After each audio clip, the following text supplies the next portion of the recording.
Daí começou. Foi tiroteio, foi... Nessa noite dormimos no corredor interior da nossa casa. No dia seguinte fugi.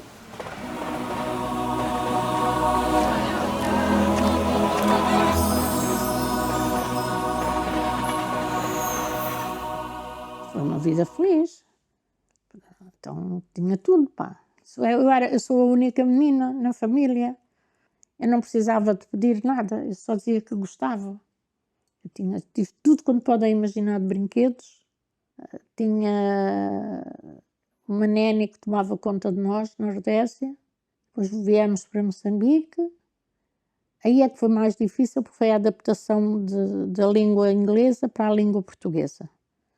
Pronto, era uma menina mimada. Pronto. Tinha tudo. Tu podes imaginar que uma criança mimada pode ter. Foi fácil demais. Era muito cor-de-rosa. Meu querido diário, antes do lanche visitámos o grande hotel, que é um verdadeiro sonho. Os grandes salões com grandes lustres, uma sala mobiliada com móveis antiquíssimos, os quartos bastante luxuosos e principalmente as suítes de luxo. Ser adolescente era, de certa maneira, ter mais liberdade, porque podia sair, depois dos 14 anos, comecei a poder ir ao cinema à noite. Tínhamos muita influência da Rodésia, vinha o circo da Rodésia. Tínhamos o Luna Park, que era o género da Feira Popular, que também vinha. Era uma vida um bocadinho despreocupada.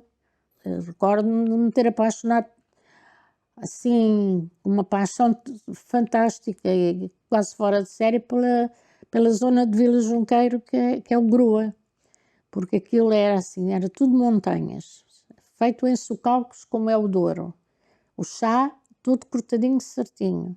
Pois as ruas eram em terra vermelha e tinham as acácias roxas, assim, e as hortenses. Ai, aquilo era tão lindo, tão lindo, tão lindo. Ouviu-o a chamar, Dilinha. O meu coração começou a bater apressadamente e eu fiquei atônita.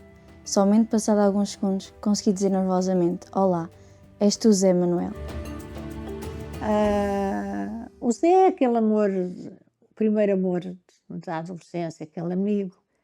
Os meus pais eram amigos dos pais dele, eu era amiga da irmã, sempre aquele irmão mais velho, mas ele nunca sonhou.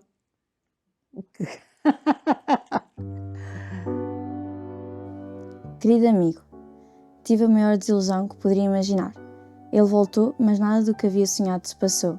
Antes, pelo contrário, da parte dele só havia frieza e indiferença, pois passou por mim, chamei-o e não me ligou.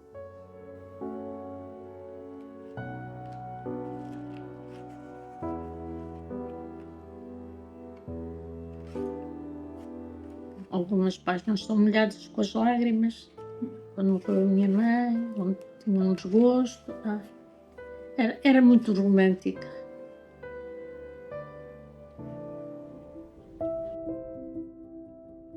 Boa noite, amiguinho. Senta-te aqui ao meu lado, abre as tuas páginas amigas e vamos conversar. Andei a passear com o Zé Miguel. Ele ama-me, não achas maravilhoso? Pela primeira vez sou feliz, amo e sou amada, sem medo que alguém me roube o lugar, pois é só meu. Foi o primeiro namorado a sério. Pronto, conheci-o na praia de Bilé, num acampamento. Primeiro ficámos amigos, ele estava na tropa e, claro, acabámos por ter uma relação de 3 anos, mas por carta, porque depois o último ano foi já ele em Lourenço Marques, mas depois não deu certo. Mas foi o primeiro assim namorado a sério, que fez parte da vida. Tudo acabou entre mim e o Zé Miguel. Uma carta escrita por ele pôs fim a um ano de luta e amor. Oh, porquê?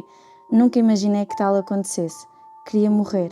Não morri fisicamente, mas moralmente isso aconteceu. Jamais voltarei a amar.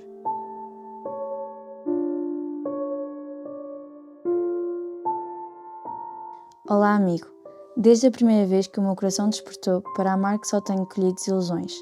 Nunca fui feliz e só porque sou feia. Sim, amigo, é isso. Ele tem vergonha de andar comigo porque não sou uma dessas tantas bonequinhas que andam por aí. Porque nunca achei que era bonita, porque eu estava um bocadinho fora dos padrões. Nunca fui uma pessoa magrinha, era sempre mais cheinha. Tinha os lábios grossos, os meus primos gozavam porque diziam que eu tinha os lábios de preta. Tinha tranças, e os meus primos diziam que eram tranças das indianas. E depois, quando me apaixonava ou quando havia um flerte ou um namoro, era sempre trocada por outra, ainda mais agravou a ideia que eu tinha. Boa noite, amigo. Tenho hoje um olhar feliz, não é verdade? Pois tenho mais que motivos para tal. Imagina, saíram os nossos resultados, passei com 15 valores, acabei o curso, não é maravilhoso? Estou felicíssima, pois profissionalmente não serei um fracasso. E então, o ter uma profissão, um curso, ia-me dar uma independência para mim, pessoal. Não é que eu não tivesse, porque eu era livre de fazer as minhas coisas, mas era uma realização muito grande, uma felicidade muito grande poder fazer algo que fui eu que lutei para conseguir.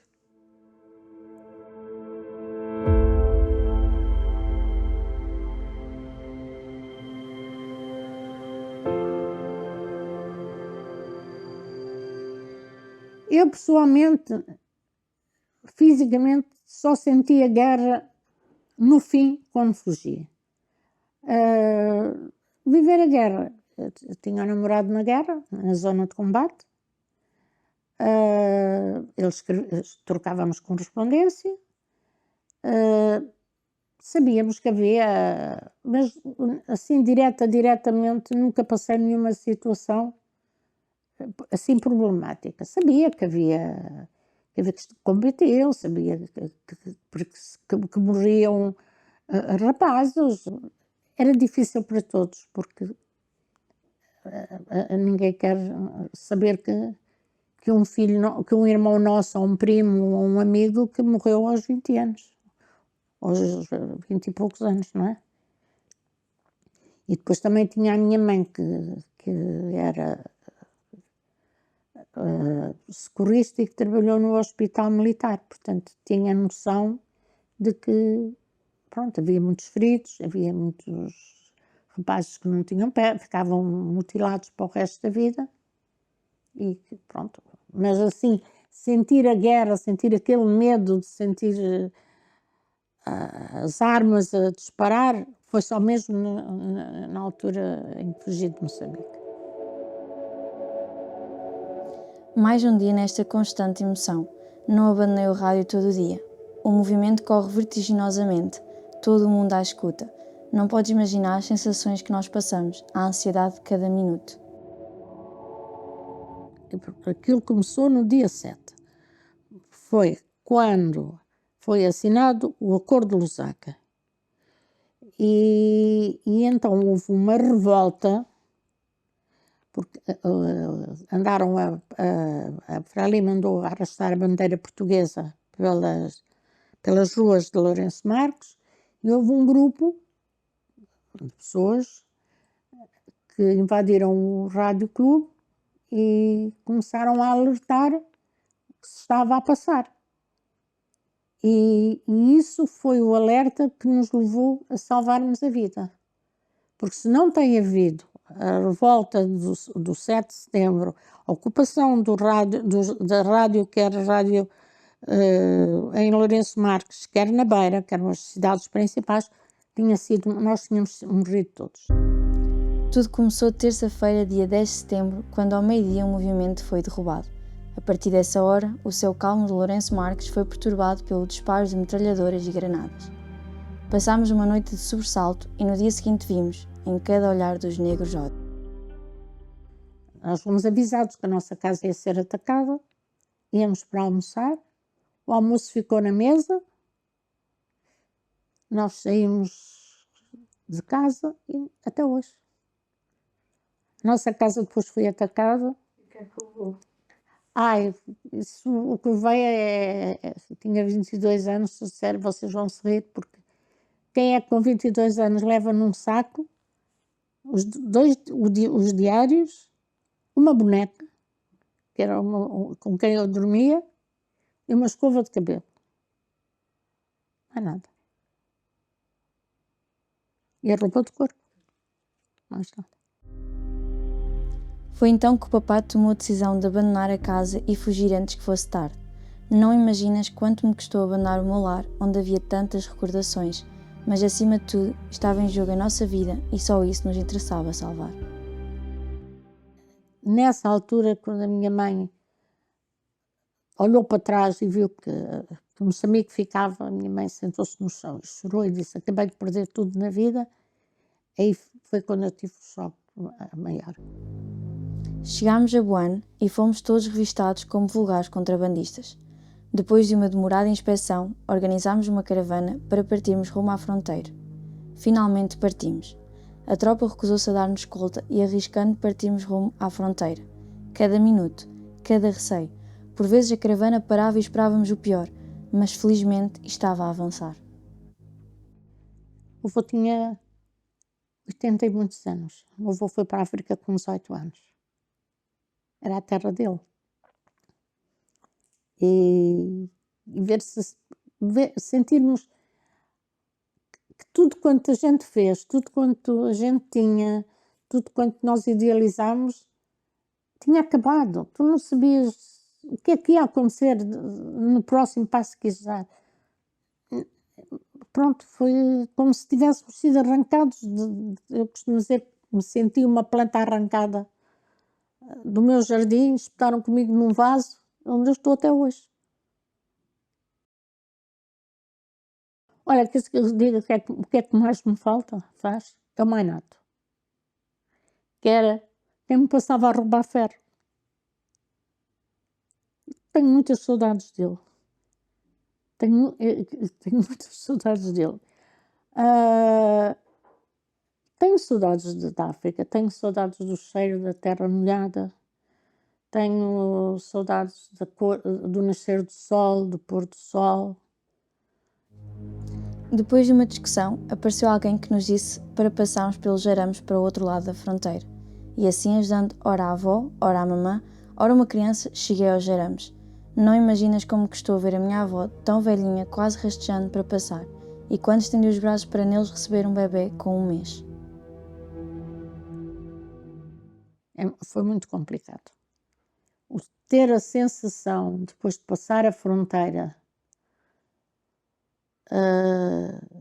que subi o monte, a apoiar o meu avô e com um bebê de 2 meses ao colo, que era de um casal que tinha 3 filhos.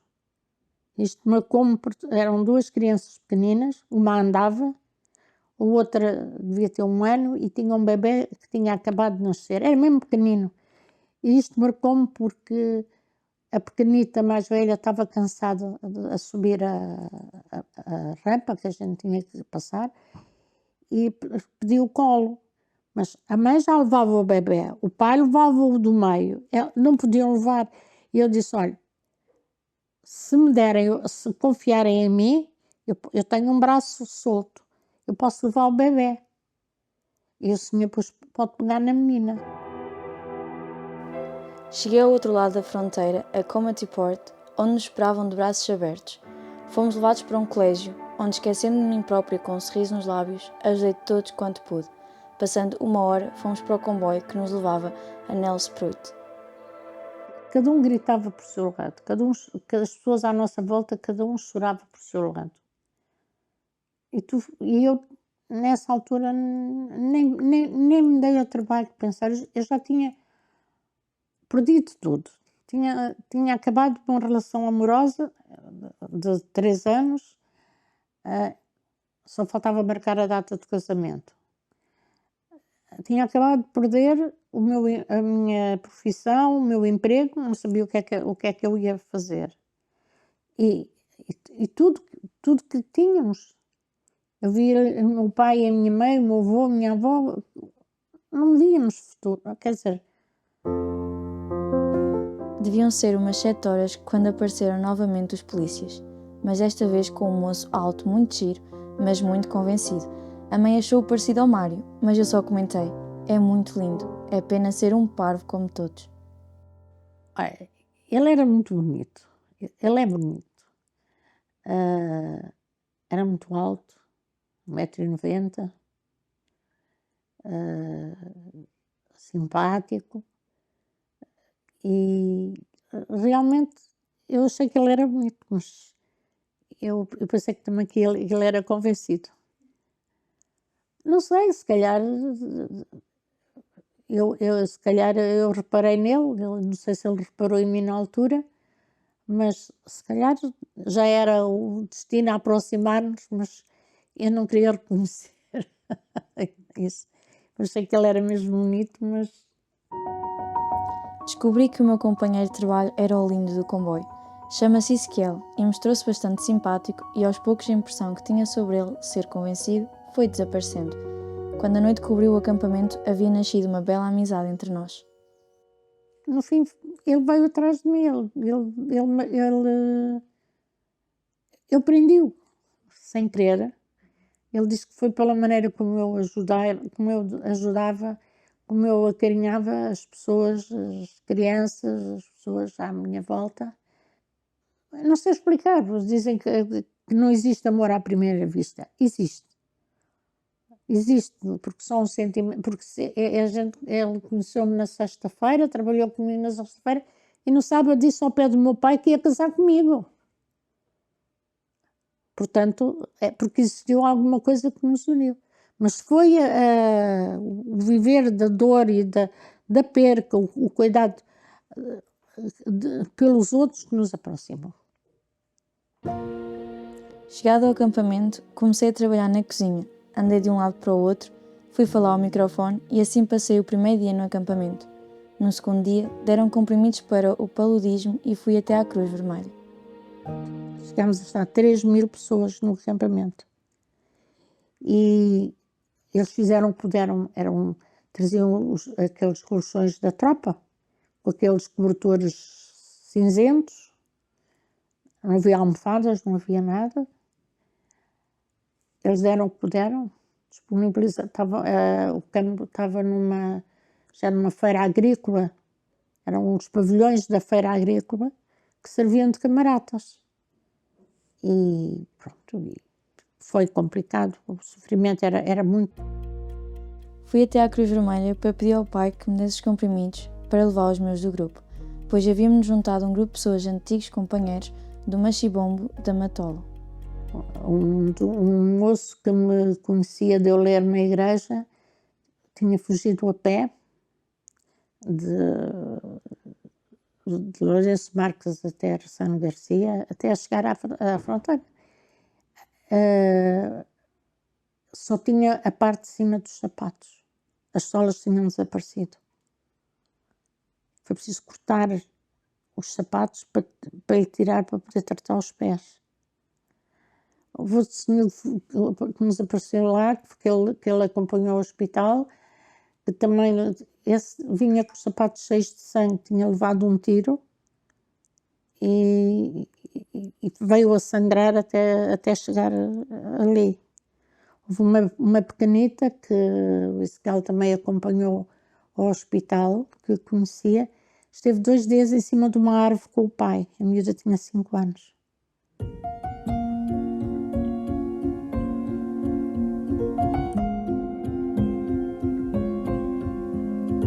Deviam de ser 4h30 quando o Ezequiel chegou. Foi muito simpático, ajudou-me a pôr a mesa e a descascar batatas. O sofrimento de uma senhora comoveu-me e procurei abrigo nos braços dele. Sentiu amorosamente aparando-me. Bem, amigo, depois sem saber como começamos a namorar, ele à noite beijou-me. Aí senti-me que era uma rainha, aí senti-me a pessoa mais feliz da vida. Senti que era o amor, o que era ser desejada, o que era ser mal respeitada, porque fui sempre, mimada, porque fui muito mimada. Acho que foi feito de propósito para mim aquele rapaz, aquele marido. Afinal, amigo, a vida é bela e para mim também há lugar, pois também sou bela, pois ele ama-me pelas minhas qualidades e isso é o mais importante. Num mês organizámos o casamento, fizemos os convites, organizámos a festa, comprámos os fatos e casámos.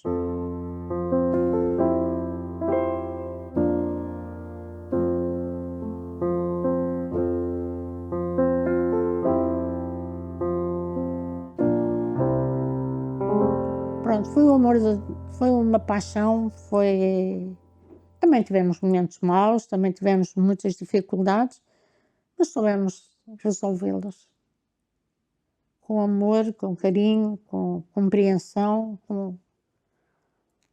porque não é fácil viver-se 40 e muitos anos com a mesma pessoa, porque a gente eu também não era nenhuma santa, não é? Eu também tenho defeitos, mas ele soube compreender-me e soube amar-me. Eu também o amei muito. E é esse exemplo que eu deixo para os meus filhos, é que sejam felizes e que amem e que tenham uma família feliz como eu lhes dei, ou tentei dar. Podia ter sido melhor, podia ter sido pior, mas foi o que soube fazer. Acho que a gente não tem um livro de instruções, mas acho que me sinto realizada com a família que criei e com as recordações que lhes deixo.